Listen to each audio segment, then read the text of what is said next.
나는 전능하신 아버지 하나님 천지의 창조주를 믿습니다.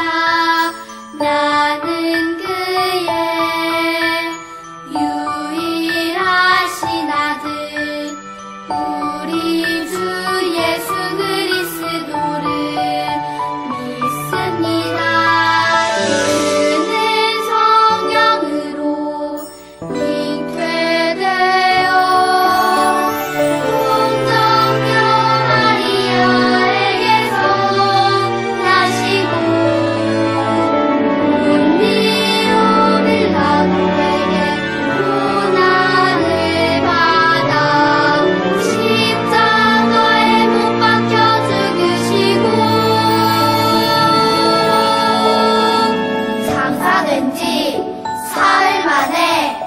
죽은 자 가운데서 다시 살아 나셨으며 하늘에 오르시어 전능하신 아버지 하나님 우편에 앉아 계시다가 거기로부터 살아있는 자와 죽은 자를 심판하러 오십니다.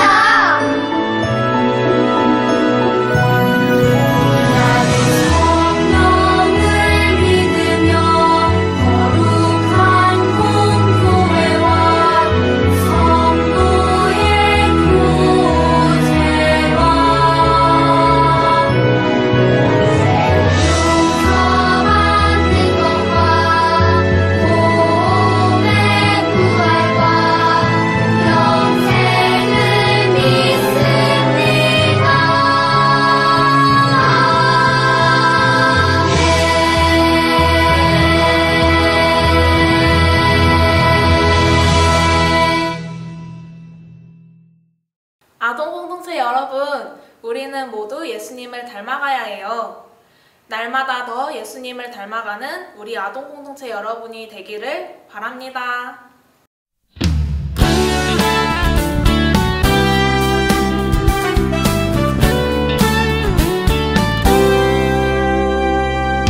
너와 나의 모습이 예수님 닮아 너와 나의 모습이 예수님 닮아 하루 이틀 매일매일 지날 때마다 더 닮아가길 원해요.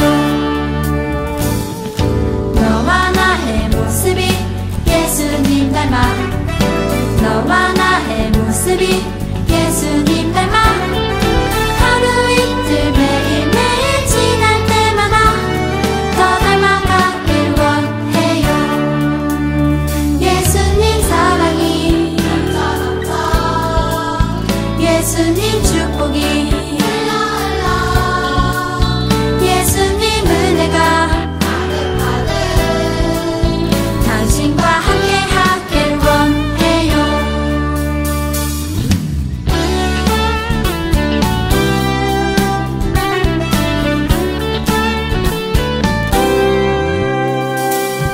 너와 나의 모습이 예수님 닮아 너와 나의 모습이 예수님 닮아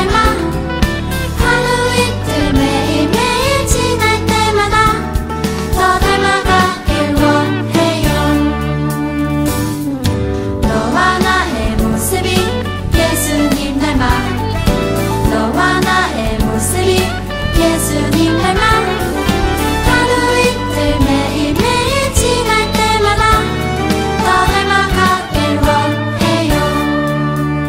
예수님 사랑이 예수님 축복이 예수님 은혜가 당신과 함께 하길 원해요. 예수님 사랑이 예수님 축복이 예수님 은혜가 당신과 함께 하길 원해요. 당신과 함께 하길 원해요. 당신과 함께 하길 원해요. 예수님과 함께하는 우리는 모두 예수님의 제자들이에요. 무엇과도 바꿀 수 없어요. 예수님께는 12제자들이 있었대요. 함께 찬양해 볼까요?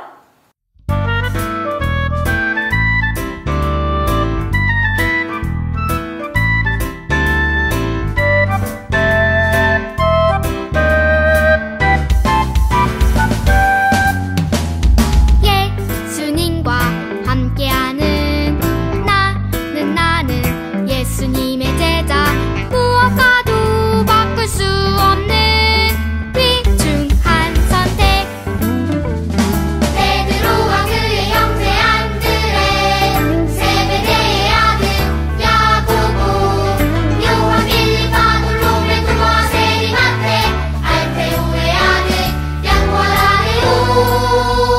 시몬과 마리 사랑 유다 예수님과 함께하는 나는 예수님의 제자 무엇과도 바꿀 수 없는 귀중한 선택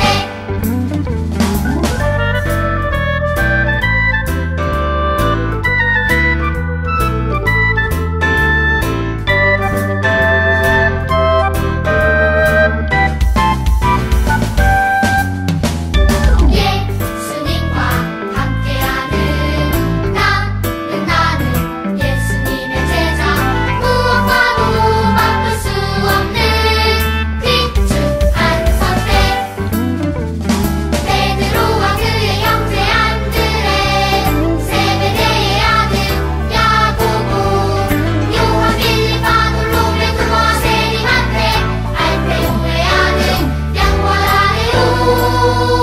시몬과 마리 사랑 유다 예수님과 함께하는 나는 예수님의 제자 무엇과도 바꿀 수 없는 귀중한 선택 무엇과도 바꿀 수 없는 귀중한 선택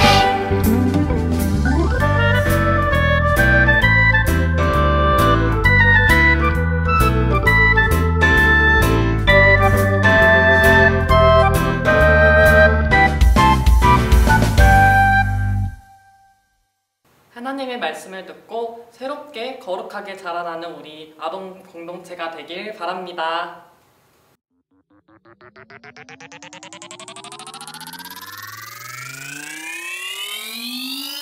후루후루 슈슈 렛츠고 파이브 플레이트 하나님의 말씀이 예수님의 복음이 성령님의 능력이 우리를 새롭게 하네.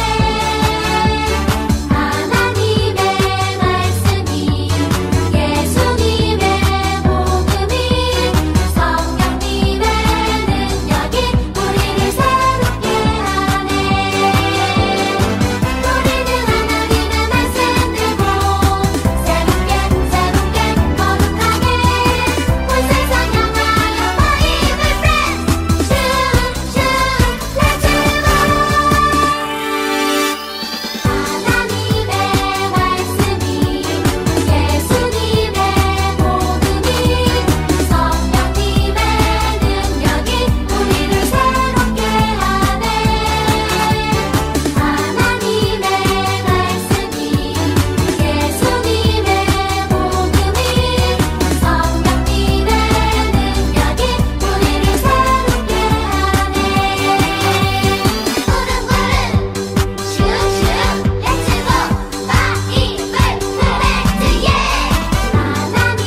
일이 있어도 우리를 사랑하시는 주님이 오실 수 있게 내 마음에 귀한 자리를 내어줄 수 있길 바랍니다.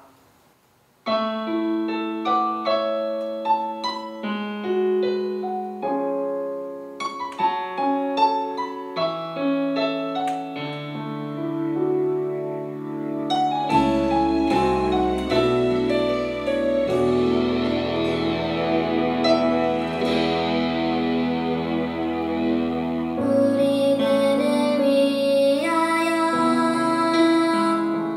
십자가에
참 좋으신 하나님, 우리를 사랑해 주시고 지켜주셔서 감사합니다. 영상으로 함께 예배드리게 해주셔서 감사합니다. 말씀 전해주시는 전도사님을 축복해 주세요. 말씀을 듣고 따르는 유년부가 되게 해주세요. 코로나 바이러스가 꼭 사라지게 해주세요. 즐겁게 모두 모여 예배드리게 도와주세요. 참 좋으신 예수님 이름으로 기도합니다. 아멘. 반갑습니다. 오늘 여러분들과 말씀 나누기에 앞서 지난주 말씀 잠깐 우리 복습하는 시간 가져볼까요? 먼저 지난주 성경에 대해서 나누었는데 성경에 대해서 여러분들 어떤 거 기억나는지요? 혹시 이 숫자 기억납니까? 663927 무슨 뜻일까요? 기억나는 친구도 있고 처음 보는 친구도 있었겠죠. 예. 이 숫자는 663927은 성경이 총 66권이라는 뜻이죠. 그리고 39는 구약이 39권, 27은 신약이 27권. 그래서 성경이 총 구약 39권, 신약 27권. 그래서 66권. 그래서 이 숫자는 성경 권수를 말하는 겁니다. 663927. 3927 우리 친구들 많이 듣던 익숙한 단어죠. 예, 숫자죠. 예, 그 다음 숫자 한번 볼까요? 그 다음 숫자 한번 보면은 160040 이 숫자 들어봤나요? 지난주에 아마 전사님이 설명했을 건데, 예, 이 숫자는 우리 친구도 아는 친구도 있고 그러는데, 예, 맞습니다. 이 1600이라는 숫자는 성경이 구약 창세기부터 요한계시록까지 쓰여진 횟수를 말합니다. 연수. 그래서 구약이 1100년 동안 쓰여졌고 신약은 약 50년 정도 기간 동안 쓰여졌겠습니다. 그러면 뭔가 좀 안 맞죠? 1600년 정도 쓰였다고 그랬는데 1600년이면 1100년 플러스 50년이면 1150년밖에 안 되잖아요. 그러면 450년은 어디로 갔나? 예. 우리 친구들 아는 친구도 있겠지만은 예, 맞습니다. 요한계시록 말라기 구약의 제일 마지막 말라기를 마무리하고 그 뒤로부터 하나님의 예언이 없었죠. 그래서 그때를 암흑기라고 하기도 하고 마태복음 예수님이 탄생한다는 그 사복음서 시작할 때까지를 그 사이를 중간기라고 하기도 합니다. 예언이 없었기 때문에 하나님의 말씀이 없었기 때문에 그 기간을 암흑기라고 하기도 하고 중간기 그 기간이 400년에서 한 450년 정도 돼요. 그래서 그 기간을 합쳐서 1600년이라고 합니다. 그러면 1600 40은 뭘까요? 예. 40이라는 숫자는 성경을 쓴 저자들 말합니다. 성경을 쓴 저자가 40명이죠. 구약이 32명, 신약이 8명 이렇게 해서 40명이 160040이라는 숫자를 우리 친구들이 이제 알았죠. 자, 그러면 성경에 대해서 잠깐만 더 이야기하고 오늘 본문으로 들어가겠습니다. 성경 66권은 정말 다양한 사람들로 쓰였어요. 저자 이름을 쭉 보면은 정말 다양한 사람들 있고 그 다음에 또 직업도 다양했어요. 그리고 쓴 장소도 다양했어요. 어떻게 이런 일이 가능할까요? 예, 하나님의 감동으로 쓰였기 때문에 그래요. 그 성경에 보면 저자가 왕도 있고 일반 평민도 있고 선지자도 있고 여러 가지가 있죠. 사사도 있고 이런 거 볼 때 성경을 정말 다양한 사람들이 있었고 다양한 장소에서 여러 가지 사건을 이렇게 썼지만 직업도 다양하고만은 이게 하나님의 감동으로 쓰였기 때문에 그럽니다. 다시 말하면 성경은 따라서 해보세요. 하나님을 만난 사람들의 이야기. 성경을 다시 요약하면 뭐냐면 하나님을 만난 사람들의 이야기가 써져 있는 것이 성경이에요. 자, 그런데 그러면 성경을 우리에게 주신 이유는 뭘까요? 지난주 전사님 다 설명했는데 생각 잘 안 날 수도 있고 날 수도 있고. 예. 하나님께서 성경 우리에게 주신 이유는 하나님께서는 성경에 담긴 놀라운 구원 계획을 모두가 알기 원하십니다. 그 계획을 바로 예수 그리스도를 통해 온 인류를 죄에서 구원하시는 거예요. 다시 말할게요. 성경에 담긴 놀라운 계획, 구원 계획을 모두가 알기 원해서 성경을 우리에게 줬어요. 그 구원 계획은 바로 뭐냐면 예수 그리스도를 통해서. 누구를 통해서요? 예수 그리스도를 통해서 온 인류를 죄에서 구원하시는 겁니다. 하나님께서는 이 모든 사람들이 이런 계획을 성경을 읽고 구원받기를 원하시기 위해서 성경을 저희들에게 주신 것입니다. 이제는 성경에 대해서 이제 조금 더 다시 한번 확실히 알게 됐죠? 자, 오늘 본문 보겠습니다.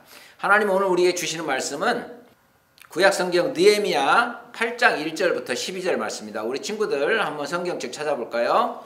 구약성경 느헤미야 8장 1절부터 12절 말씀입니다. 함께 읽도록 하겠습니다. 시작. 이스라엘 자손이 자기들의 성읍에 거주하였더니 일곱째 달에 이르러 모든 백성이 일제히 수문 앞 광장에 모여 학사 에스라에게 여호와께서 이스라엘에게 명령하신 모세의 율법책을 가져오기를 청하매 일곱째 달 초 하루에 제사장 에스라가 율법책을 가지고 회중아 곧 남자나 여자나 알아들을 만한 모든 사람 앞에 이르러 수문 앞 광장에서 새벽부터 정오까지 남자나 여자나 다 알아들을 만한 모든 사람 앞에서 읽음에 뭇 백성이 그 율법책을 귀를 기울였는데 그때 학사 에스라가 특별히 지은 나무 강단에 서고 그 곁에 오른쪽 선자는 matti아, 스마야와 아나냐, 우리야와 힐기야, 마아세와 그 다음에 그의 왼쪽의 선자는 부다야와 미사엘과 말기야와 하sup과 하스바다나와 스가랴와 무슬람이라. 5절. 에스라가 모든 백성 위에 서서 그들 목전에 책을 펴니 책을 펼 때에 모든 백성이 일어서니라. 에스라가 유대하신 하나님 여호와를 송축하며 모든 백성이 손을 들고 아멘 아멘 하고 응답하고 몸을 굽혀 얼굴을 땅에 대고 여호와께 경배하니라. 예수아와 바니와 세레바와 야민과 악국과 사부대와 호디아와 마아세아와 그리다와 아사레와 요사박과 하난과 블라야 레이 사람들은 백성이 제자리에 서 있는 동안 그들에게 율법을 깨닫게 하였는데 하나님의 율법책을 낭독하고 그 뜻을 해석하여 백성에게 그 낭독하는 것을 다 깨닫게 하니. 9절. 백성이 율법의 말씀을 듣고 다 우는지라. 총독 느헤미야와 제사장 안겸 학사 에스라와 백성을 가르치는 레위 사람들이 모든 백성에게 이르기를 오늘은 너희 하나님 여호와의 성일이니 슬퍼하지 말며 울지 말라 하고 느헤미야가 또 그들에게 이르기를 너희는 가서 살찐 것을 먹고 단 것을 마시되 준비하지 못한 자에게는 나누어 주라. 이날은 우리 주의 성일이니 근심하지 말라. 여호와로 인하여 기뻐하는 것이 너희의 힘이니라 하고 레위 사람들도 모든 백성을 정숙하게 하여 이르기를 오늘은 성일이니 마땅히 조용하고 근심하지 말라 하니 모든 백성이 곧 가서 먹고 마시며 나누어 주고 크게 즐거워하니 이는 그들이 그 읽어 들려 준 말을 밝히 알미라. 아멘. 네, 오늘 이야기는 먼저 킴얄 부족 이야기부터 하겠습니다. 자, 하얀 경비행기가 작은 마을로 날아오고 있었어요. 마을 광장에 있는 모여든 사람들을 여러 사람이 모여서 자기들이 가장 좋은 옷, 자기가 갖고 있는 가장 좋은 옷을 입고 창과 활과 춤을 추는 아저씨도 있고 그 좋은 옷을 입고 나와서 반기고 있습니다. 우리도 중요한 날 한복을 입는 것처럼 이들도 전통 의상을 입은 거예요. 사람들은 환호하고 소리 지르며 춤을 추었어요. 어떤 분은 눈물을 흘린 사람도 있었고 기뻐하는 사람도 있었어요. 자, 무슨 일이길래 이렇게 기뻐하는 걸까요? 예, 킴얄 부족은 태평양에 있는 파푸아 뉴기니 섬에 살고 있는데 이들은 2010년이 돼서야 킴얄 언어로 된 완전히 번역된 신약성경, 그것도 성경 전체는 아니고 신약성경을 받았어요. 자신들의 언어로.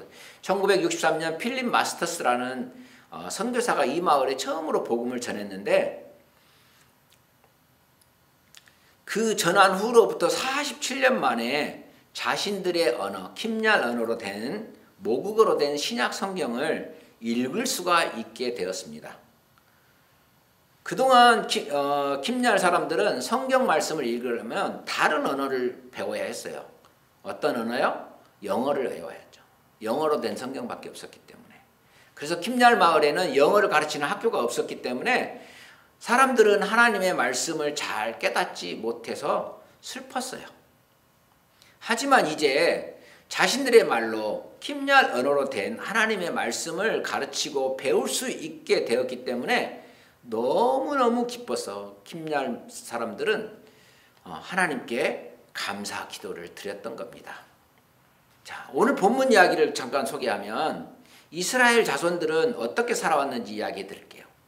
이스라엘 백성은 원래 이스라엘 자손은 바벨론이란 나라에서 포로로 잡혀 살고 있었어요. 근데 바벨론과 메다 바사로 넘어가죠. 먼 옛날 이스라엘 백성들이 조상들의 전쟁에서 지는 바람에 포로가 되어 끌려갔기 때문이죠. 그런데 하나님께서는 이스라엘 백성을 인도하셔서 고향으로 돌아올 수 있게 해주셨습니다. 대부분 젊은 이스라엘 백성들은 여전히 예루살렘 낯설지만은 왜 그 70년 만에 돌아왔기 때문에 그곳에서 태어났던 거죠. 포로지에서. 나이가 많은 어른들 중에서는 예루살렘에 돌아와서 감격의 눈물을 흘렸어요. 그리고 어른들은 말씀하셨죠. 젊은 우리가 다시 예루살렘으로 돌아올 수 있었던 것은 하나님의 뜻에 순종한 에스라 선생님과 느헤미야 총독 덕분이라고 어른들이 설명해 줬습니다. 어른들은 틈만 나면은 젊은 사람들에게 이 두 분을 칭찬을 하곤 했습니다. 여러분, 우리나라에 있었던 적인데 우리나라 보물 1호가 뭔지 아시죠? 예. 2008년, 지금부터 10년이 좀 넘었는데 그 2008년 2월 10일에 밤에 방화로 불을 질러서 최 씨라는 분이 불을 질러서 숭례문이 불이 탔어요. 소방관 150명이 출동해서 이렇게 막 했지만은 5시간이나 지난 후에서 불을 겨우 껐어요. 그렇지만은 2층 누각은 거의 90% 이상 타버렸죠. 그래서 600년 역사를 가지고 있던 숭례문이 그 한 사람의 방화로 인해서 다시는 볼 수가 없게 되었습니다. 그래서 너무 사람들에게 충격이 컸기 때문에 사람들이 다시 복원하기 시작했죠. 무려 복원하는데 5년이 걸렸습니다. 저 문 하나, 그 숭례문 다시 세우는데 5년, 돈도 무려 230억 원이 들여서 2013년에 완공을 했습니다. 자, 이스라엘로 다시 돌아가 볼까요? 느헤미야 총독은 예루살렘에 돌아와서 아까 숭례문처럼 무너졌던 성벽을 쌓는 일을 했어요. 근데 총독이 예루살렘에 오기 전에는 성벽 쌓는 일이 쉬운 일이 아니었어요.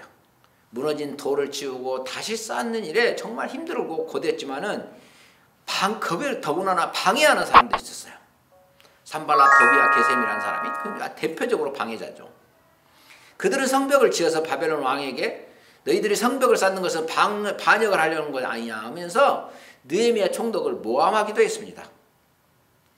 또 힘이 없는 너희 민족이 도대체 무슨 일을 한다는 거냐.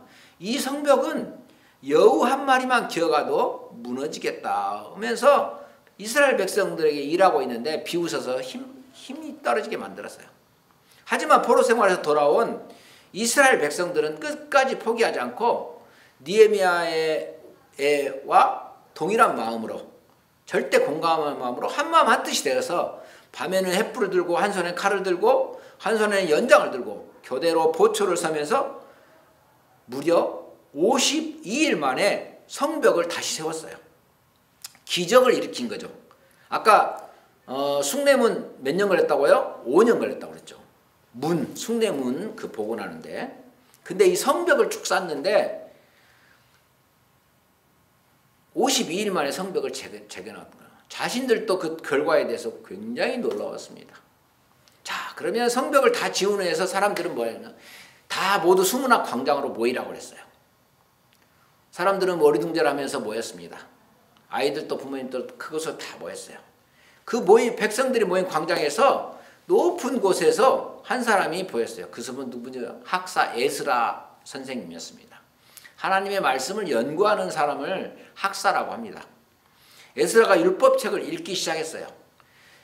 하나님의 말씀 율법책을 읽기 시작하자 제일 높은 단위에서 책을 펼치자 백성들은 모두 자리에서 일어났어요.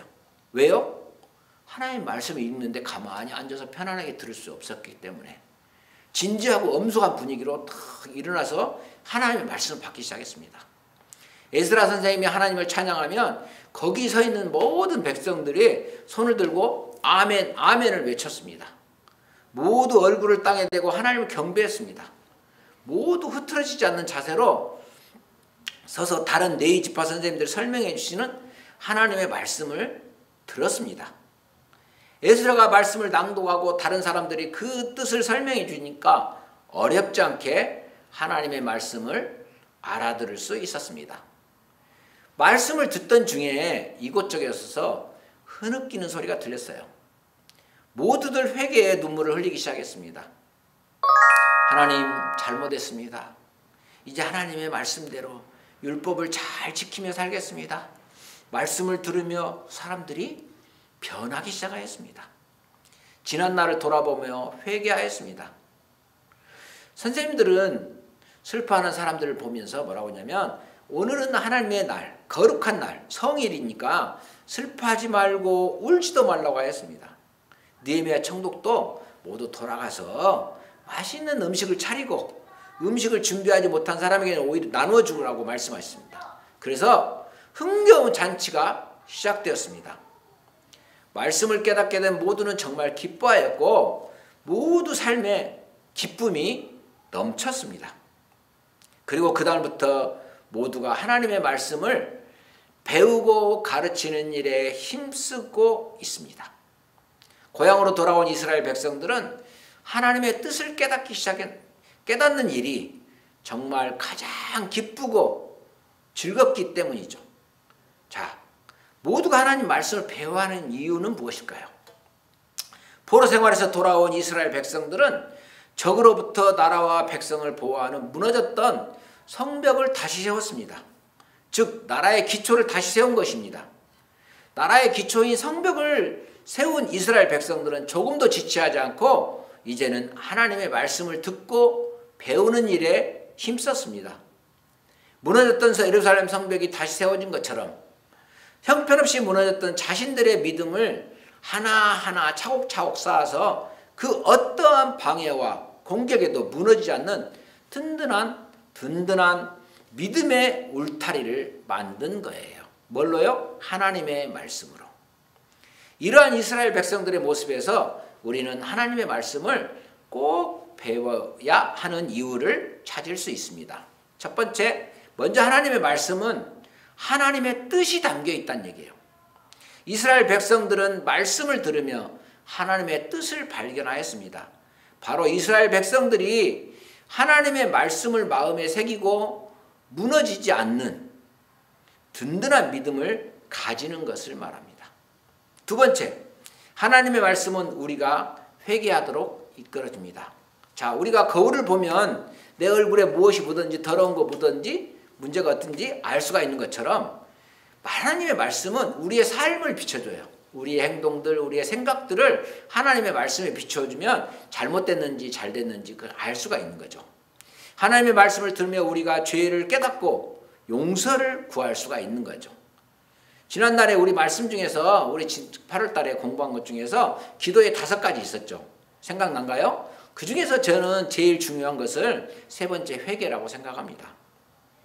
회개는 우리가 복받을 그릇을 깨끗하게 하기 때문에 복받기 위해서는 우리의 마음의 그릇이 깨끗해야 합니다. 그래서 기도 중에 제일 중요한 게 회개라고 생각합니다. 자, 마지막으로 이 모든 것을 우리가 하나님의 말씀을 듣고 배울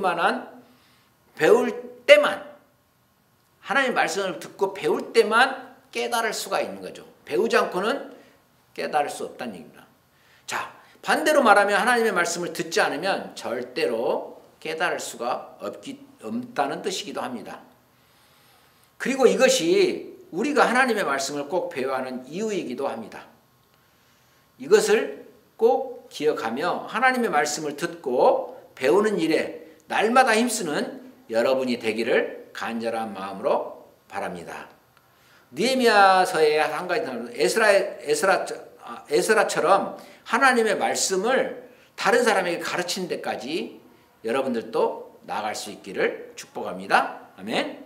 참고로 느헤미야는 백성들이 성전 안에서 믿음 생활하는 것, 그걸 넘어서 믿음 생활, 성전 밖에서도 믿음 생활을 잃지 말라고 했습니다. 그래서 삶이 예배가 되지 않는 지도자들, 제사장들, 이방인과 결혼한 모든 것을 정리하고 그 후에 하나님께 봉헌하였습니다.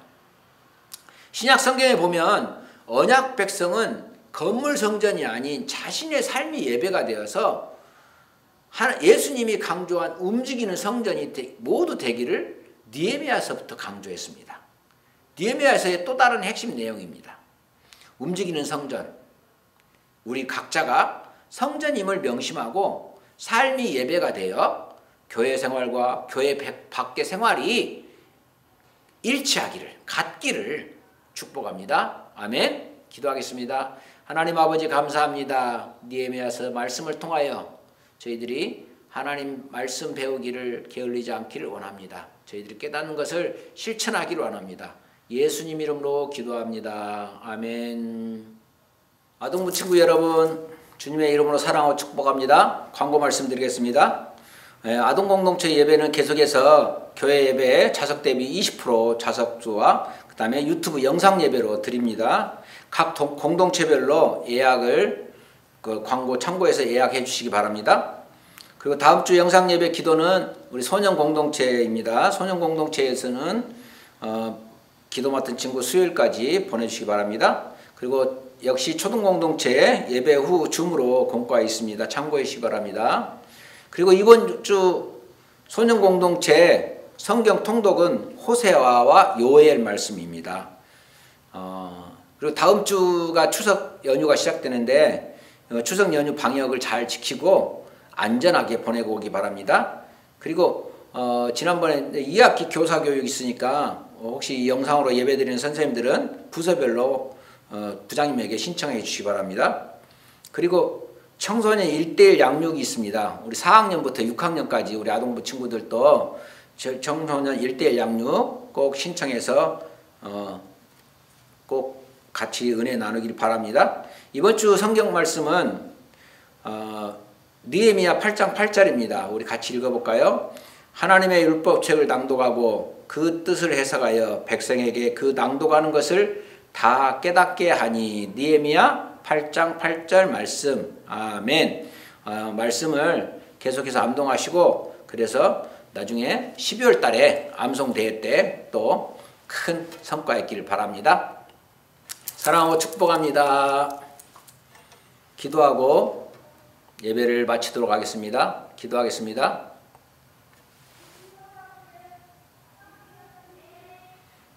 이제는 주 예수 그리스도의 은혜와 아버지 하나님의 그 크신 사랑과 성령 하나님의 우리 안에 역사하시며 우리를 도우심이 왜 하나님의 말씀을 듣고 배우고 배우는 데 힘써야 하는지 깨닫는 우리 아동 공동체의 머리머리 이해와 코로나19로 힘들어하는 우리들의 이웃과 그들을 섬기는 모든 기관들과 또한 해외에서 수고하는 우리 선교사님들과 섬기는 공동체 위에 이제부터 영원토록 함께 하시기를 간절히 축원하옵나이다. 아멘.